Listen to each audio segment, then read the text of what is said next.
Assalamualaikum warahmatullahi wabarakatuh.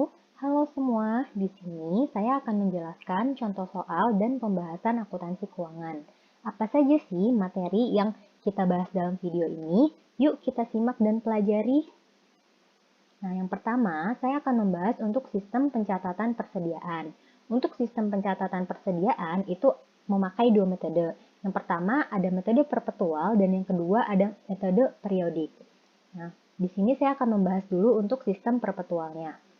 Sistem perpetual di sini, yang pertama itu ada mencatat transaksi pembelian secara kredit. Jurnal yang digunakan yaitu Merchandise Inventory di debit, PPN Income di debit, dan Account Payable di kredit. Nah, mungkin kalau yang kalian terbiasa dengan bahasa Indonesia, di sini bingung artinya apa ya? Nah, saya akan menjelaskan untuk satu-satu poinnya. Nah, Merchandise Inventory itu adalah persediaan dagang. Jadi, di dalam metode jurnal pembelian secara kredit, itu kita jurnalnya terhadap persediaan dagang, bukan terhadap pembelian. Nah, yang selanjutnya di sini ada PPN income. PPN income itu adalah PPN masukan. Jadi, sebelum saya sudah sering menjelaskan untuk pembelian itu adalah PPN-nya, PPN masukan. Nah, terus kreditnya di sini ada account payable. Nah, account payable itu adalah hutang dagang. Next, di sini mencatat transaksi retur pembelian. Nah, jurnal yang digunakan yaitu, berarti tinggal kita balik aja account payable-nya. Jadi, account payable itu ada di debit karena dia mengurangi pada saat adanya retur. Seperti itu. Dan merchandise inventory. Nah, merchandise inventory ini juga akan berkurang, makanya dia ada di sisi kredit, dan PPN income-nya juga berkurang di sisi kredit. Nah, selanjutnya di sini mencatat transaksi biaya angkut pembelian. Jurnal yang digunakan yaitu cost of goods sold di debit terhadap cash in bank di kredit. Nah, cost of goods sold di sini itu adalah harga pokok penjualan. Jadi, harga pokok penjualannya itu pada saat ada biaya angkut berarti menambah seperti itu. Nah, makanya di sini adanya terhadap cash in bank, kas atau bank seperti itu ya. Terus selanjutnya di sini ada mencatat transaksi pembayaran hutang dagang disertai potongan pembelian. Jadi pada saat adanya transaksi pembayaran hutang disertai dengan potongan, maka jurnalnya account payable di debit atau mengurangi, terus adanya cost of goods sold di kredit dan cash in bank di kredit. Nah, bedanya di sini kan kalau untuk sistem pencatatan perpetual itu dia selalu memakai cost of goods sold. Kenapa selalu memakai cost of goods sold? Kenapa tidak memakai purchase discount seperti itu atau potongan pembelian? Karena di sini kita akan berpengaruhnya terhadap HPP-nya seperti itu. Maka di sini dicatatnya sebagai HPP atau cost of goods sold. Next, selanjutnya. Nah, di sini mencatat transaksi penjualan secara kredit. Jurnal yang digunakan yaitu adanya account receivable atau disebut dengan piutang dagang di debit, terus adanya sales di kredit atau penjualan, terus adanya PPN outcome berarti di kredit, nah berarti itu PPN keluaran. Nah, di sini untuk metode perpetual pada transaksi penjualan secara kredit itu kita memakai dua.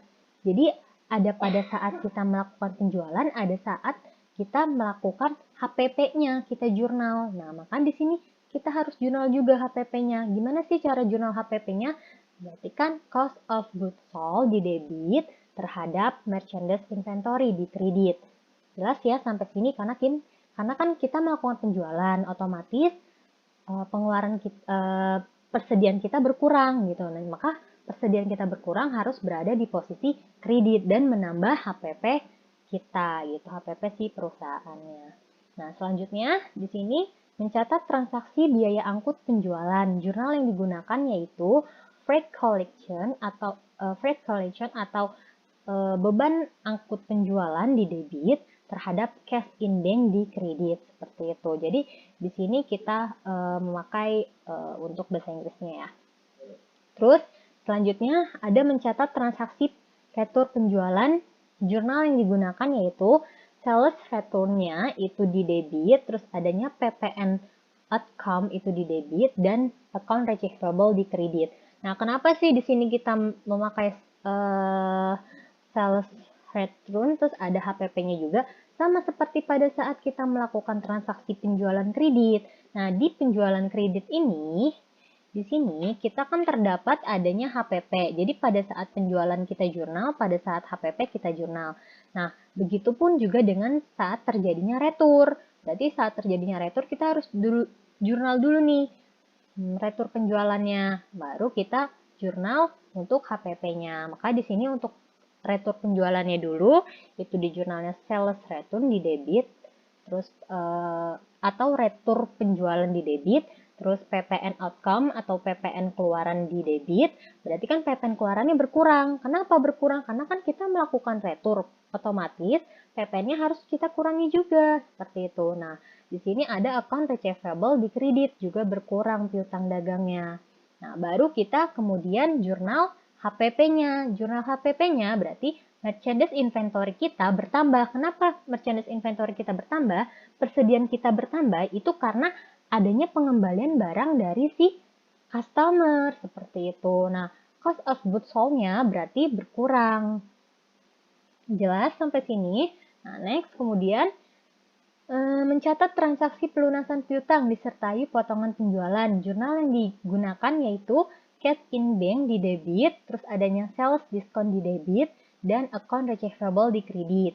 Nah, berarti kan di sini untuk cash in bank sendiri berarti kita menambah, terus adanya sales discountnya juga menambah, terus adanya account receivable di sini berkurang. Next, di sini ada sistem pencatatan persediaan periodik. Nah, sistem pencatatan persediaan periodik ini berbeda dengan sistem pencatatan perpetual. Kenapa? Karena pada saat sistem periodik ini kita mencatat persediaannya itu di akhir periode seperti itu. Nah, di sini ada transaksi-transaksinya. Yang pertama, yaitu mencatat transaksi pembelian secara kredit. Jurnal yang digunakan yaitu purchase di debit, PPN income di debit, dan account payable di kredit. Nah, kenapa sih dia di sini purchase? Karena pada saat dia melakukan pencatatan persediaan, dia langsung dari pembeliannya gitu. Jadi, yang di jurnal itu adalah terhadap pembelian, bukan terhadap persediaan. Berbeda dengan sistem perpetual. Kalau sistem perpetual tadi kan di jurnalnya itu terhadap merchandise inventory atau persediaan. Jadi di sini jurnalnya purchase atau pembelian di debit, PPN income atau PPN masukan di debit terhadap account payable di kredit. Nah, selanjutnya di sini mencatat transaksi retur pembelian. Jurnal yang digunakan yaitu account payable di debit, purchase return di kredit, dan PPN income di kredit. Nah, di sini untuk PPN payable-nya untuk account payable-nya, artinya kan hutang dagangnya berkurang. Nah, kemudian di sini adanya purchase return atau retur pembelian. Nah, terus untuk PPN income-nya juga berkurang di kredit.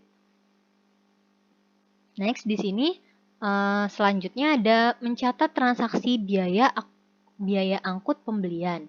Jurnal yang digunakan yaitu freight paid atau beban angkut pembelian di debit, terus terhadap cash in bank di kredit. Selanjutnya, mencatat transaksi pembayaran hutang dagang disertai potongan pembelian. Jurnal yang digunakan yaitu account payable di debit, terus purchase discount di kredit, cash in bank di kredit. Nah, account payable itu kan berarti berkurang pada saat adanya pembayaran atau pelunasan. Terus kemudian adanya purchase discount atau potongan pembelian, dan cash in bank itu juga berkurang karena kan kita harus mengurangi uang perusahaan untuk membayar hutang. Nah, terus selanjutnya di sini mencatat transaksi penjualan secara kredit. Jurnal yang digunakan.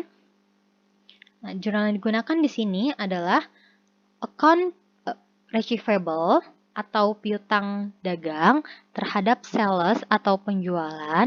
Nah, terus di sini juga ada PPN outcome di kredit. Nah, berbeda ya teman-teman di sini untuk sistem pencatatan penjualan secara kredit dari sistem perpetual dan sistem periodik.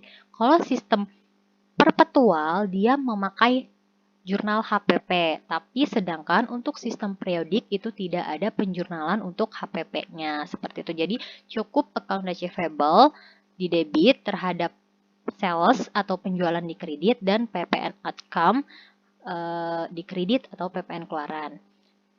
Selanjutnya di sini mencatat transaksi retur penjualan, jurnal yang digunakan yaitu sales return di debit, PPN outcome di debit, dan account receivable di kredit. Nah, sales return di debit di sini berarti kan adanya retur penjualan bertambah. Nah, PPN outcome-nya itu berkurang karena pada saat kita melakukan transaksi penjualan kan ada PPN-nya nih di kredit. Maka pada saat terjadinya retur, PPN ini harus kita kurangi di sebelah debit seperti itu. Nah, account receivable-nya berarti juga berkurang.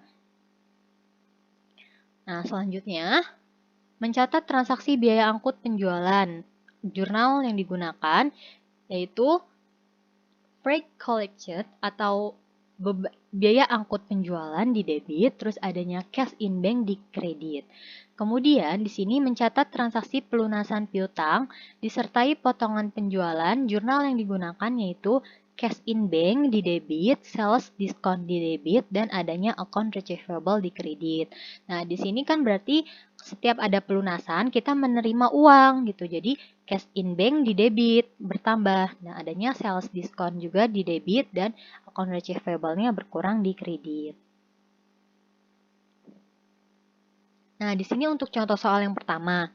Berikut ini jurnal yang digunakan untuk mencatat transaksi pembelian barang dagang secara kredit dengan sistem perpetual adalah jurnalnya adalah merchandise inventory di debit, PPN income di debit, dan account payable di kredit. Nah, kan karena dia di sini kalian lihat ya, menggunakan sistem apa? Kalau sistem perpetual artinya pencatatannya terhadap persediaan atau merchandise inventory. Tapi kalau dia pembeliannya sistem periodik, berarti di sini pakai purchase seperti itu.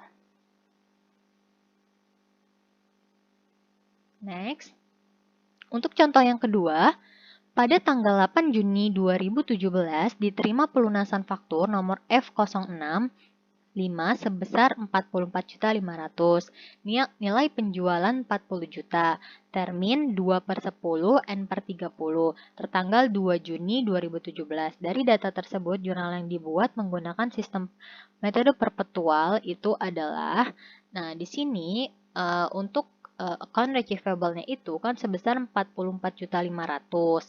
Kemudian sales diskonnya itu dihitung dari nilai penjualannya. Berarti 40 juta dikali dengan 2% karena dia masih mendapatkan diskon dari nilai dari tanggal jualnya 2 Juni sampai tanggal 8 Juni, berarti itu belum melebihi batas waktu 10 hari seperti itu. Nah, untuk cash in bank-nya berarti 44.500 dikurangin dengan 800.000 menjadi 43.700. Nah, untuk contoh soal yang ketiga.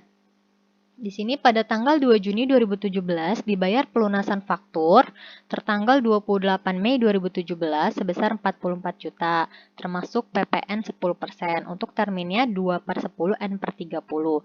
Dari data tersebut, jurnal yang dibuat dengan menggunakan metode perpetual. Nah, berarti kan kita di sini masih menggunakan metode perpetual. Artinya, pada saat kita melakukan metode perpetual, itu yang kita catat adalah cost of goods sold pada PPN pada diskon pembeliannya seperti itu. Jadi kan di sini account payable 44 juta, terus adanya cost of goods sold atau mengurangi HPP-nya pada saat terjadinya diskon pembelian.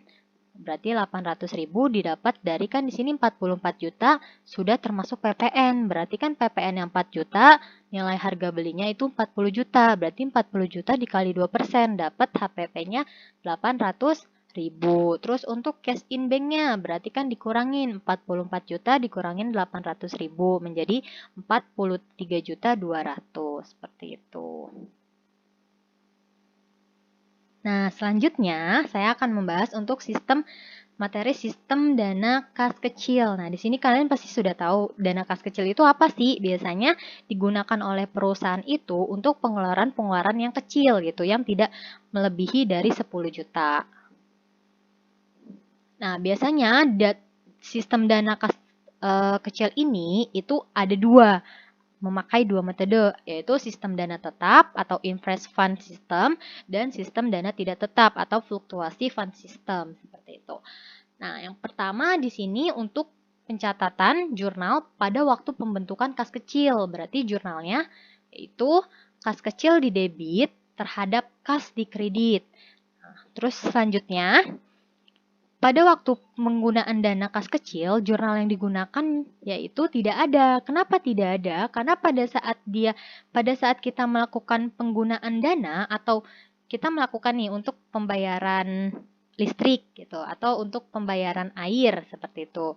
Nah, itu kita melakukan penjurnalannya nanti pada saat kita pengisian kembali dana kas kecil. Maka kenapa di sistem dana tetap itu tidak dijurnal? Itu. Nah, kemudian yang ketiga di sini pada saat pengisian kembali dana kas kecil, jurnal yang digunakan adalah jurnal pada saat pengisian kembali dana kas kecil itu dari bukti-bukti pada saat kalian menggunakan dana kas kecil tersebut. Nah, yang di contoh kedua ini. Nah, contoh yang kedua ini kan bukti yang sudah kita berikan ke perusahaan, tapi sama perusahaan itu tidak langsung di jurnal.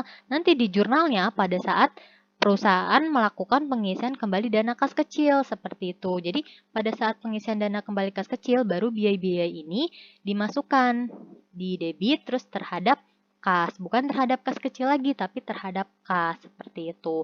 Jadi untuk pengisian dana kembali kas kecil, berarti kan contoh yang tadi ada pembayaran listrik misalnya gitu. Nah, berarti di sini biaya listrik di debit terhadap kas di kredit. Oke, sampai sini jelas. Nah, selanjutnya yang terakhir di sini pada saat penutupan kas kecil, jurnal yang digunakan yaitu berarti kas di debit terhadap kas kecil. Nah, maksud dari penutupan kas kecil ini itu sama seperti pada saat pembentukan kembali dana kas kecilnya.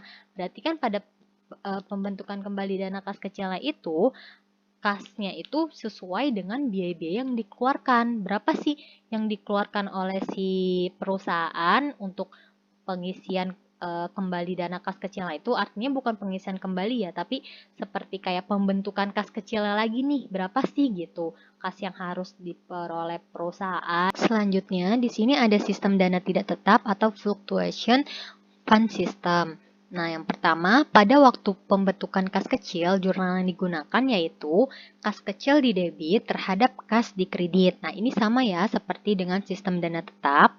Terus yang kedua, di sini pada waktu penggunaan dana kas kecil, jurnal yang digunakan yaitu berbagai biaya-biaya di debit terhadap kas kecil. Nah, di sini berbeda dengan dana tetap. Nah, untuk dana tetap, penggunaan dana kas kecil itu tidak dijurnal. Di jurnalnya pada saat pengisian dana kembali kas kecil. Tapi di sistem dana tidak tetap itu harus dijurnal. Nah, di jurnalnya seperti apa sih? Misalnya, tadi kan ada biaya listrik. Dibayar biaya listrik berarti adanya biaya listrik di debit terhadap kas kecil di kredit karena dia langsung mengurangi kas kecilnya gitu. Pembayarannya langsung oleh kas kecil, maka kita jurnalnya terhadap kas kecil bukan kas seperti itu.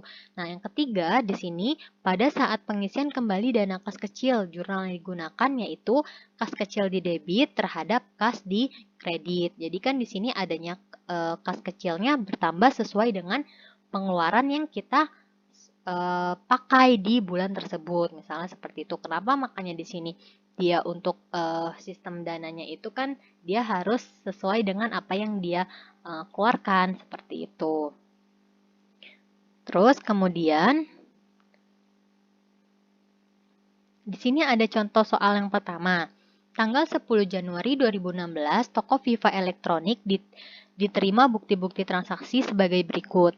Pembelian alat tulis kantor 250.000, adanya beban listrik 300.000, beban air 200.000, beban telepon 350.000. Jadi jumlah keseluruhan uangnya adalah 1.100.000. Nah, jika pencatatan kas kecil menggunakan metode impress fund system atau sistem dana tetap, maka jurnal yang harus dibuat adalah, nah jawabannya itu tidak ada jurnal, seperti yang tadi saya bahas di teorinya, dia tidak di jurnalnya pada saat pengisian dana kas kecil. Nah, next di sini untuk contoh yang kedua, tanggal 12 Januari 2016, transaksi yang terjadi sehubung dengan penggunaan petty cash fund adalah dibayar biaya catering rapat 450.000, terus yang kedua dibayar beban iklan 250.000, terus yang ketiga dibayar beban listrik 225.000. Nah, jadi jumlah keseluruhan uangnya 925.000. Nah, di tanggal 15 Januari 2016 terjadi pengisian dana kas kecil sebesar 925.000 jika pencatatan kas kecil menggunakan impress fund method. Berarti kan jurnal yang dibuat itu biaya lain-lain di debit, terus adanya beban iklan di debit sebesar 250.000, terus adanya beban listrik di debit sebesar 225.000. Maka kasnya berkurang di sisi kredit 925.000. Nah, di sini untuk kas ini dari penjumlahan biaya iklan, beban iklan, biaya lain-lain, beban iklan sama beban listriknya. Nah, di sini langsung terhadap kas ya, bukan terhadap kas kecil seperti itu. Terus, contoh yang ketiga, itu tanggal 10 Januari 2016, toko Viva Elektronik diterima bukti transaksi sebagai berikut. Pembelian alat kantor 250.000, beban listrik 300.000, beban air 200.000, beban telepon 350.000. Jadi, total keseluruhannya itu adalah 1.100.000. Nah, jika pencatatan kas kecil menggunakan metode fluctuation fund method, berarti kan jurnal yang harus dibuat itu adalah perlengkapan kantor di debit sebesar 250.000, beban listrik 300.000, beban air di debit 200.000, beban telepon di debit 350.000. Nah, kemudian terhadap kas kecil di kredit sebesar 1.100.000. Seperti itu. Jadi untuk jurnal di fluktuasi pada saat penggunaan dana dia di jurnal ya. Dia di jurnal terhadap kas kecil kreditnya.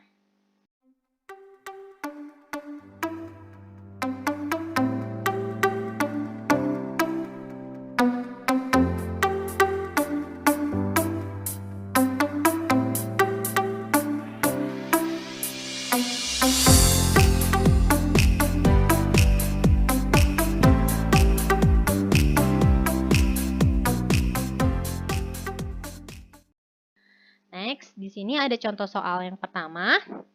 Saldo kas PT Permata Sinar Timur pada tanggal 31 Desember 2004 menurut pembukuan perusahaan sebesar 424.500.000. Sedangkan menurut laporan bank itu sebesar 460.000. Nah, perbedaan tersebut disebabkan oleh yang pertama itu adanya piutang hasil inkaso bank yang belum dicatat oleh perusahaan sebesar 21 juta, terus adanya cek yang beredar berjumlah 14.500.000. Berdasarkan keterangan tersebut, maka saldo kas setelah rekonsiliasi adalah, maka kita hitung dulu di sini, saldo kas perusahaan itu berapa?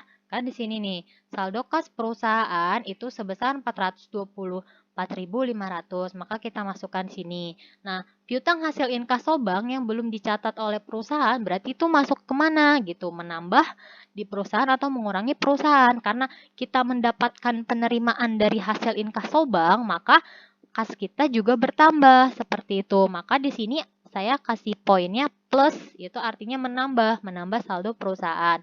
Piutang hasil inkaso sebesar 21 juta. Jadi saldo setelah rekonsiliasinya itu sebesar 44 juta 445.500.000 seperti itu.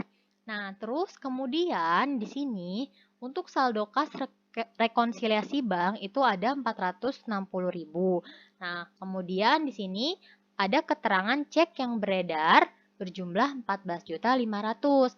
Nah, cek yang beredar ini masuk ke dalam kategori apa gitu kan? Kalau cek yang beredar berarti kan si perusahaan udah memberikan cek gitu, tapi misalnya belum dicairkan oleh si pemegang cek tersebut, maka cek itu masih dalam peredaran seperti itu kan. Nah, berarti kan di sini akan mengurangi rekonsiliasi bank karena udah dicatat nih sebagai pengurangan di perusahaan tapi belum dicatat oleh bank karena si pemegang cek tersebut belum mencairkan ceknya gitu. Jadi kan di sini adanya berkurang saldo rekonsiliasi bank. Sehingga saldo setelah rekonsiliasi bank itu sebesar 445.500.000. Nah, ini sama seperti saldo kas perusahaan, jadi harus balance. Nah, contoh yang kedua di sini, berdasarkan laporan rekening koran dari bank, terdapat beban administrasi sebesar 500.000 dan jasa giro sebesar 1.600.000, maka jurnal yang dibuat oleh perusahaan adalah, nah jawabannya di sini adalah cash in bank di debit, bank service charge atau biaya administrasi bank di debit, dan interest income atau pendapatan bunga dari si bank seperti itu. Jadi pendapatan bunganya di sini di kredit. Nah, sebelum kita memasukkan di cash in bank, kita harus masukkan dulu per masing-masing ini yang ada nominalnya. Jadi kan di sini untuk beban administrasinya sebesar 500.000, berarti kita masukkan di bank service change atau beban administrasi bank sebesar 500.000. Terus di sini adanya jasa giro sebesar 1.600.000. Nah, jasa giro kan berarti adanya pendapatan bunga gitu untuk si perusahaan sebesar 1.600.000.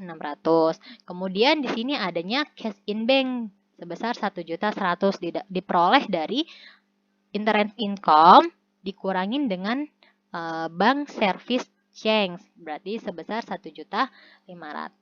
Jelas? Nah, sampai sini penjelasan dari saya. Semoga bermanfaat. Terima kasih. Assalamualaikum warahmatullahi wabarakatuh.